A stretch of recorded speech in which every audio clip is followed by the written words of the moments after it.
All right, I'm going to run through real quickly what I got out of the video I watched yesterday. So I'll walk through my notes as well as the figures I created. So we'll start at the beginning.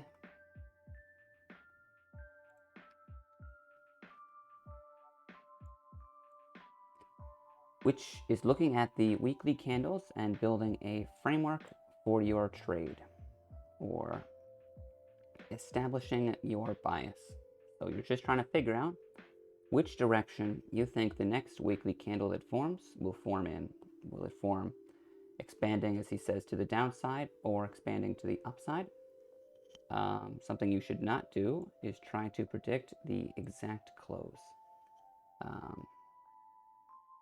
Yeah, so you just take whatever analysis you've done previously, as well as some factors to consider that he lays out, such as the seasonality, Fed interest rate hikes, and the underlying tone or how price has been unfolding on lower time frames.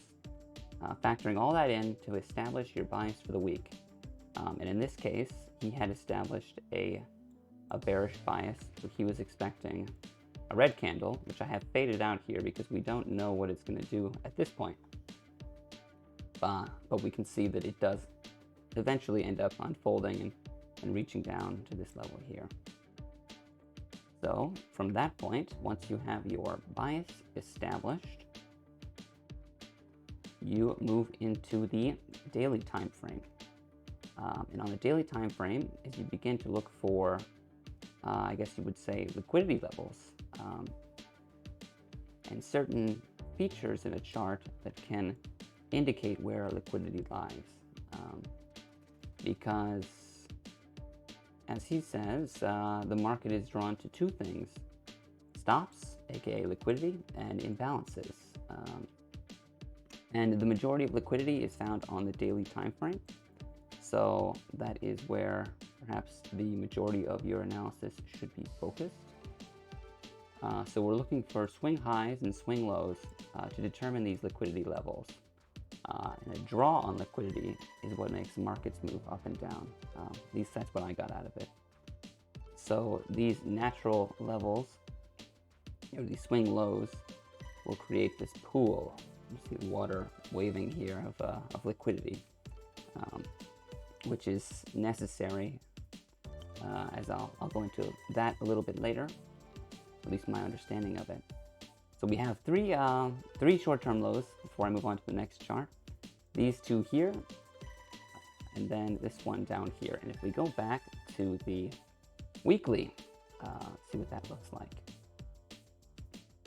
Yeah, so on the weekly, I guess that would have been, what formed these lows here. But if we go to the daily, we can see that, yeah, for the last week, 1, 2, 3, 4, 5, 6, 7. Not counting the weekend, maybe, I'm not sure. But yeah, price doesn't move too much, relatively speaking. Okay, moving on. And then we drop down into the 1 hour time frame.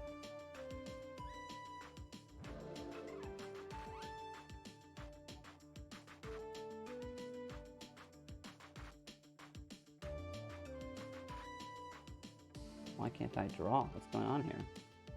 Oh, I see what's going on. There we are.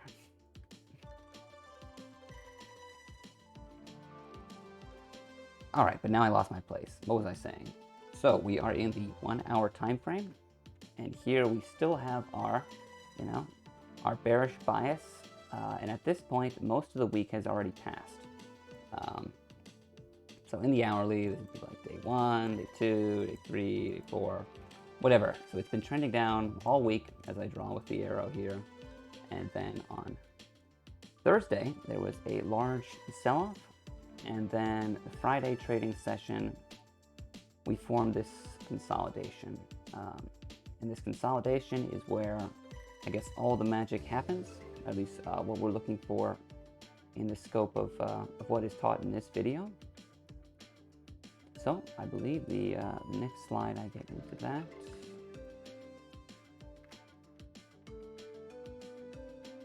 Yeah, let me see if I have any notes on the last one though. Image 3, market enters consolidation after sell-off. Nope, not too much to say. Okay, image 4. Yeah, this is really the beef, at least what I thought of the lesson.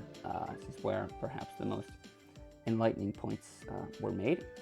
Is that within this consolidation here, over the course of one day, we see these key levels forming, or these points, you know. So we have swing low at point A, swing high at point B, so that would be a short-term high and a short-term low. And these are important to consider for the setup that we're looking for. And of course, if I didn't say so before, below all the short-term or swing lows are our sell stops placed. And above the swing highs are buy stops. And that's a term that I believe deals with liquidity in some way. I don't know too much about it, but you know, I'm sure we'll learn more as we go on. So, market trades down initially after point B to point C down here, and that does a number of things. One, it is primarily a movement to engineer liquidity. It's taking out the sell stops at point A. So all these levels here, or all those traders, their stop losses or whatever, you know, they're being taken out or absorbed. Another thing is traders looking for a weakness. Say they also have a bearish bias for the week or perhaps longer, and they're looking for some sort of signal that another downward move is occurring, is they would see a break below this short-term low as a breakout. And so they would, you know, they would go short here, and then of course, you know, price reverses on them. So let's see what else we have here. Traders who sold short prior to the movement preceding point A moved their trailing stop loss to the level of point B. That would be here. Yeah, so let me go back to the previous slide. Yeah, so let's say we had, you know, a bunch of traders, you know, they're real clever, and they short from this level going down. Once we have, and this would be, you know, point C on the next chart. Draw that better, point C. So once we get to point C here, in theory, they would move their, you know, their stop loss. Maybe they initially headed here and they're moving it down or whatever, perhaps down to this level here, which creates, you know, a nice target for the next move that we'll see. Hopping back over into this one. Okay, yeah. The next move is a movement up to point D. And the algorithm that I've heard him mention a few times, and I did listen to his, what are those called? Twitter something? Yeah, Twitter Space. Yeah, I listened to his Twitter Space this morning, you know, for a few hours, and it was very good. So I think it's, you know, I'm really glad that this channel was showed to me. Anyways, I digress. So market trades up to point D. So the algorithm is seeking the buy stop liquidity pool, punishing traders who went short at points B and C.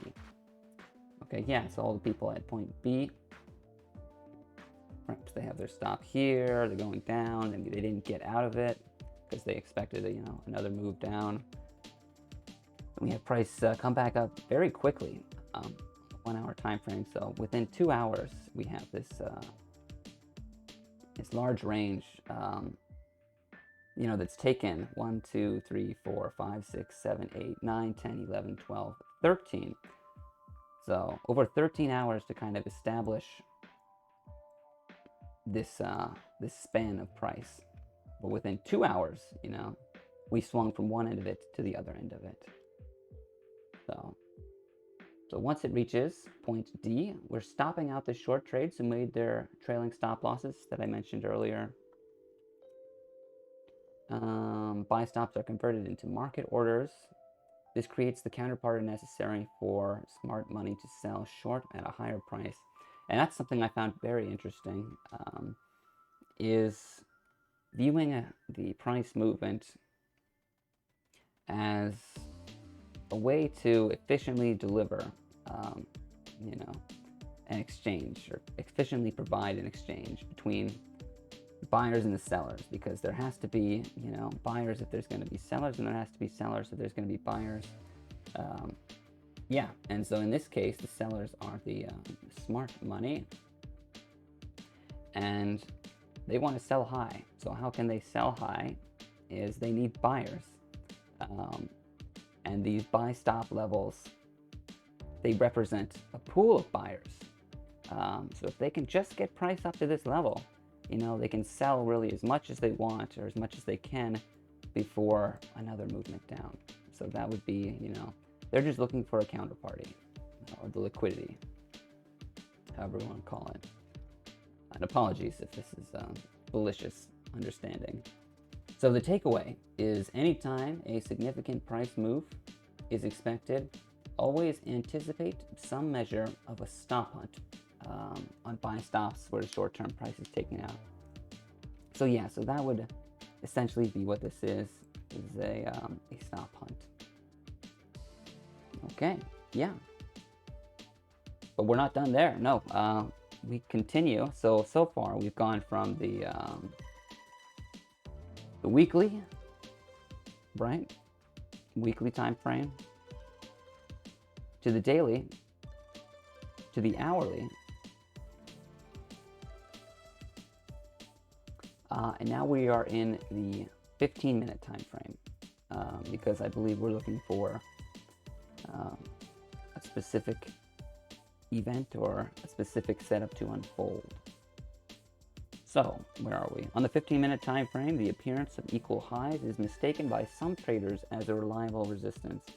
Yeah, so if we look at these two levels here, just prior to the movement down to C, we have price come up and tag this level corresponding to point B. And I suppose that would be viewed by many as a resistance level, and they would perhaps be comfortable putting their, you know, their stop losses above this level if they were, you know, going short. So, but as we'll see, that does not prove to be the best place to put a stop loss. So, image 6, is that where we're at? With the above price action, a suitable entry can be found on a 2-minute time frame. Okay, so that's just, you know, something to look for is equal highs. So we see that on the 15-minute, and we make note of it. This level, kind of confirming our what we're looking for. And then we drop down into, from the 15-minute, so I have points C and D here, into the 2-minute time frame. So this is just what it looks like on a lower time frame. You can see the ebb and the flow playing out, various wave degrees and all that. So what are we looking for? I mark out 4 points that I believe encapsulate what he is trying to say. So what are we looking for? We are looking for a market structure break, which is lower lows on a candlestick. Again, this is just my understanding. Lower lows on a candlestick followed by a higher low of a candlestick. So we have our first lower low of the candlestick here. Another lower low followed by a higher low. And then we break through the level of that second lower low. So that would be point 4 is this direction down.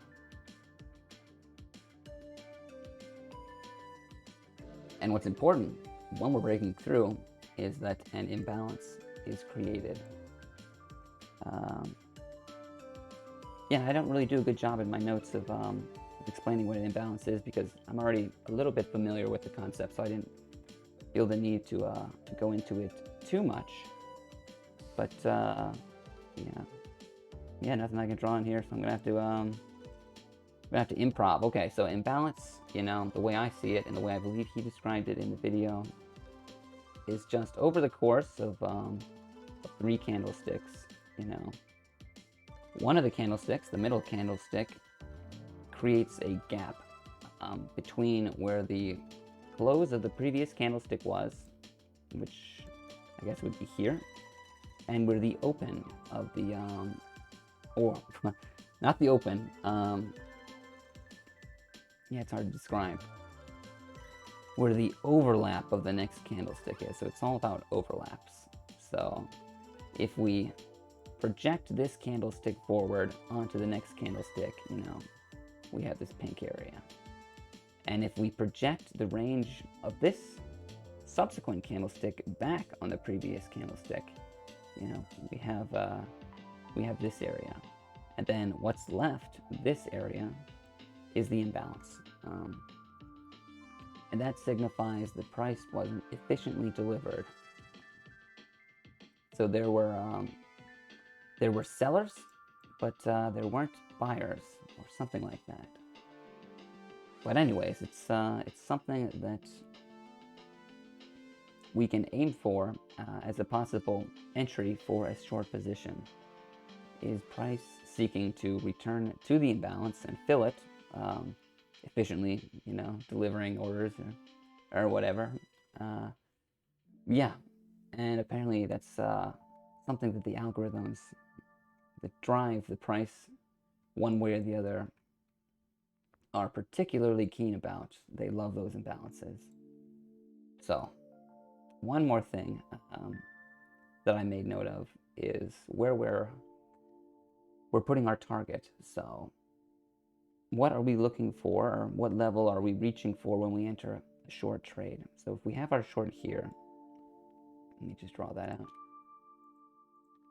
So that's where we enter, and this is an imbalance. And then we're asking ourselves, what is the target? And to come up with the target, we use a little bit of theory that he describes.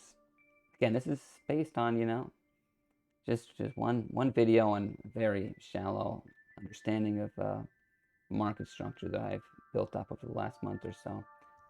Is we draw a range, you know, from the daily high to the daily low, or a significant swing high to a significant swing low, and then we map out the 50% level.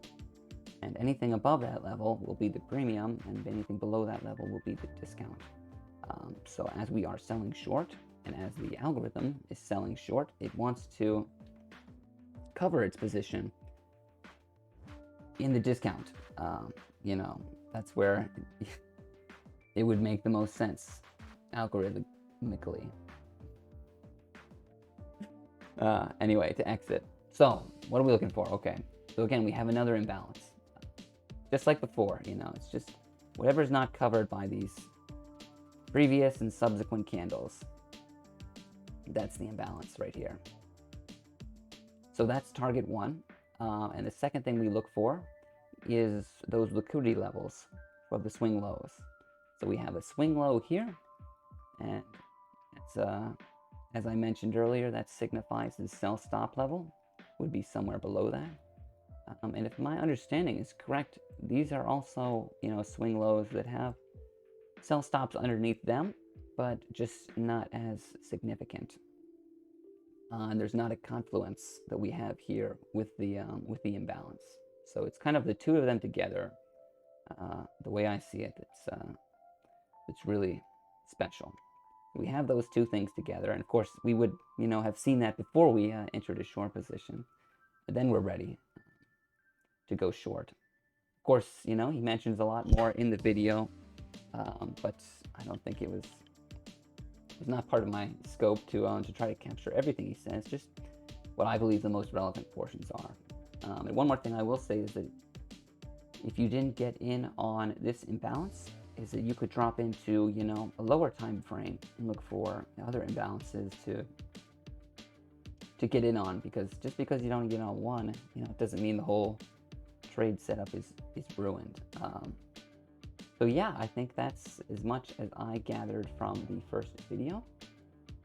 feel free to keep watching to see how I came up with these figures and my note-taking process, which is a bit involved, but honestly, I find it's the best way to commit this information to memory.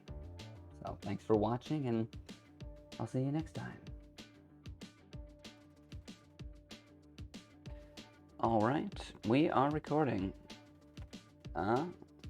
Yeah, today we're going to start a new series, the 2022 ICT, or Inner Circle Trader Mentorship playlist. And in theory, we'll keep current with his 2023 videos as well. But this looks like a great channel, so let's try to absorb as much as we can, and the only way we know how, by taking notes. So first we're going to grab the transcript.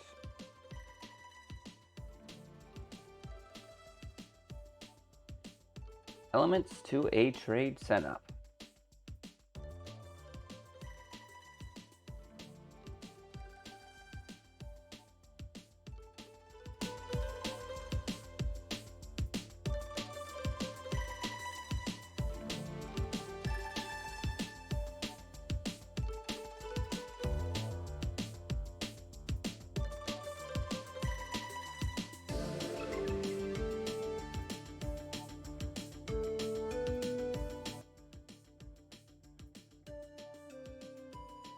Trading view for the NASDAQ 100 E-mini futures,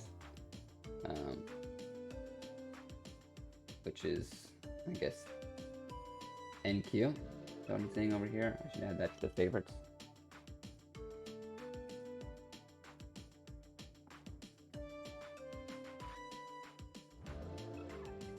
Yeah, NQ1 exclamation mark, I guess, for some reason.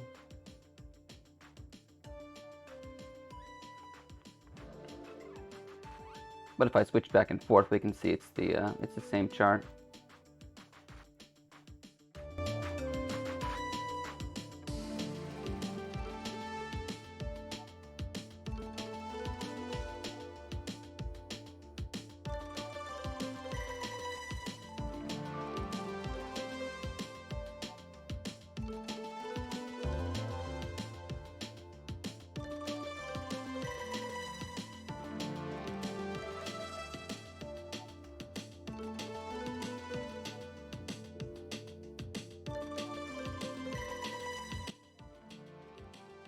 Oh, sorry, I left the video source on the right monitor for quite a while, I guess. You've just been you've been looking at that indecisive candle this whole time, but we've been working over here in the center monitor.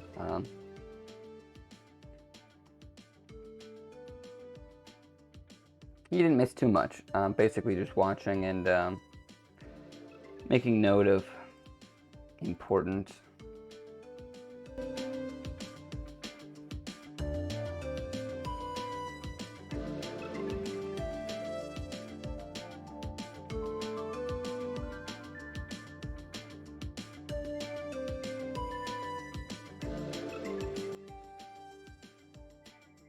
I like doing before I change a time frame,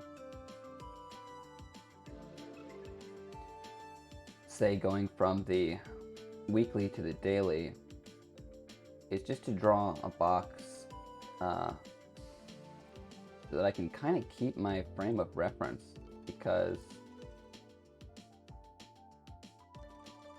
when you switch you know, into a lower time frame, everything just can look confusing. You're like, where am I? What am I doing? Especially if you're not looking at the current price. You know, if you're looking at the current price, you have this anchor on one side. But if you're looking at historical data, you can really lose yourself pretty easily. So we'll just keep zooming out until, oh, look at that, there's the box. So it started us way over here, for God knows why.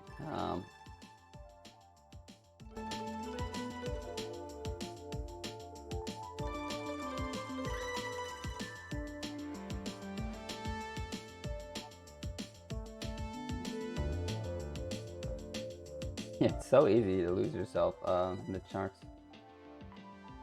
So just navigating efficiently is a skill in itself. So I'm just coming back to the weekly chart, and I put in these vertical lines that mark the limits of what we're seeing in the daily chart. So that'll help me as I'm creating the infographic, just to sort of smoothly transition from what we're seeing here to what we're seeing here. So right, this swing low here is actually shown on the daily chart as 2 little swing lows.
Okay, so now I'm going to mark out points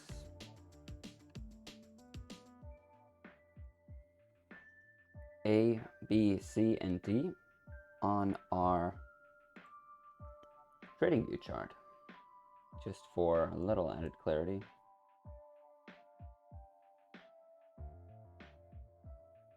Wow, and that is a crying shame, is because he's looking at something that happened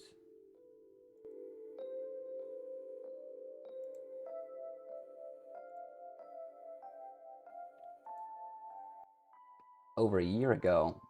I can't look at the 15-minute time frame because I just TradingView doesn't allow you to have more than, I don't know, maybe like 5,000 bars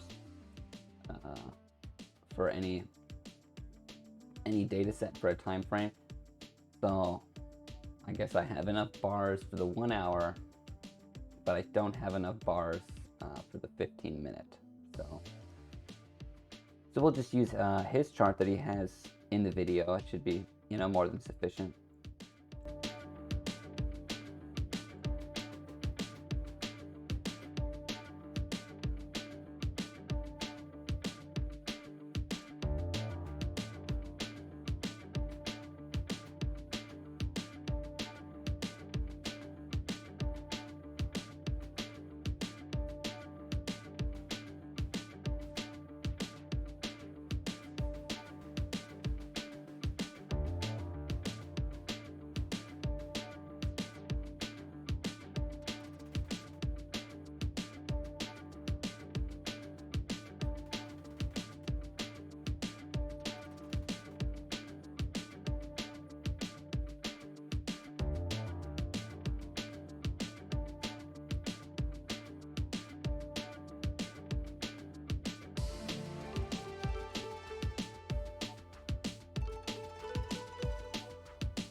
All right, I had to stop the video because he's using a term I am unfamiliar with, which is probably a very, very basic term, but I'll share my ignorance with you. I'd like for you to consider what it would take for you to find consistency and how many full handles move in an index future contract that would satisfy you when I say a handle that's essentially 4 ticks the minimum fluctuation in these markets. So what is a handle?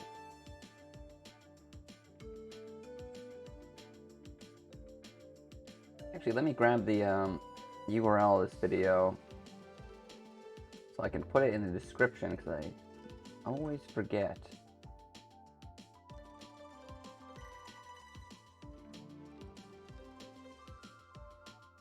Okay, so the handle simply is a way of referring to the price without including extraneous details that are known to those who are communicating about price. So in futures and equities markets, it simply refers to the whole dollar value. So a stock trading at 56.25, the handle would just be 56. In Forex, the handle refers to the part of the price quote that appears in both the bid and the offer, or the bid and the ask. So for example, the Euro USD pair, if it had a bid of $1.41 and 83 fractions of a cent, and an ask of blah blah blah, the handle would just be $1.41 with a little dash. Because, yeah, it is difficult to say that 83 part, so I can see why nobody would want to say it. Alright, back to the video.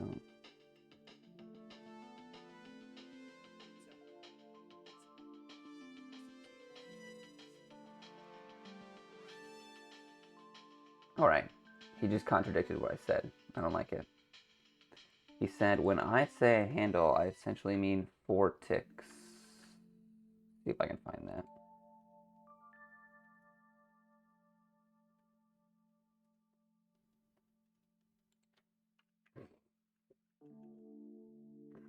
Four ticks, the minimum fluctuation.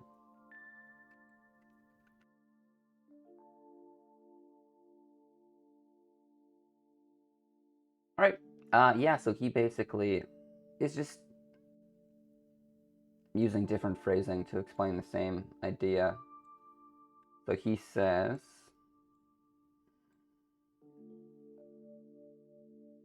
when I say handle, that's essentially 4 ticks the minimum fluctuation in these markets. An example would be if you were trading the E-mini S&P and you were trading the 4450 level, or 4,450, and you went long and it went to 4451 or 4,451. You can see there's a $1 difference. That's a full handle, or 4 ticks. So a tick would be 25 cents. Yeah. And since it's a futures contract, you know, each tick, I suppose, would be worth $12.50 for the E-mini S&P 500, which is what he says here, 4 times $12.50, or $50 per handle. So obviously if you multiply $12.50 by 4, you know, you get $50, and that's how much a handle costs in the E-mini S&P. The E-mini NASDAQ, here we are. E-mini NASDAQ 100 futures contract is $20 times the NASDAQ 100 index, blah, blah, blah.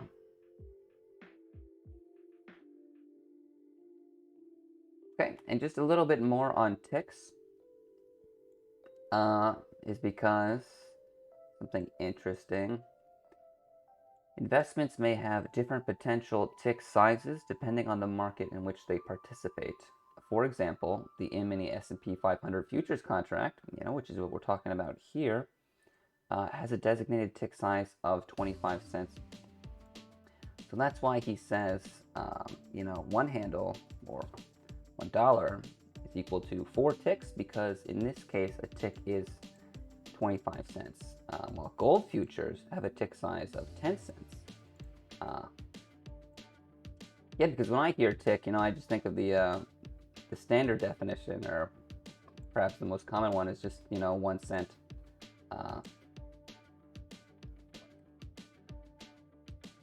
Yeah, so that's interesting.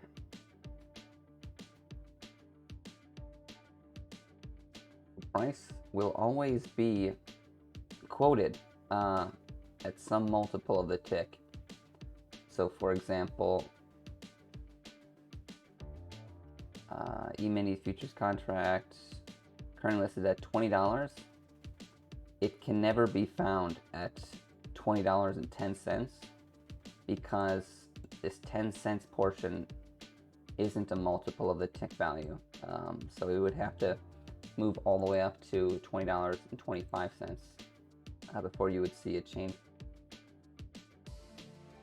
Yeah, just as he says, the YM is the ticker symbol for the Dow futures.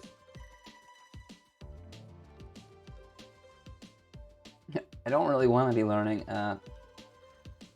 about ticks and index points and all that, but it's just bad practice. If you're studying to sort of just gloss over something, it's better to just give it the attention, commit it to memory, and or at least make note of it, and then move on. That way, if it does come up again in the future, it's not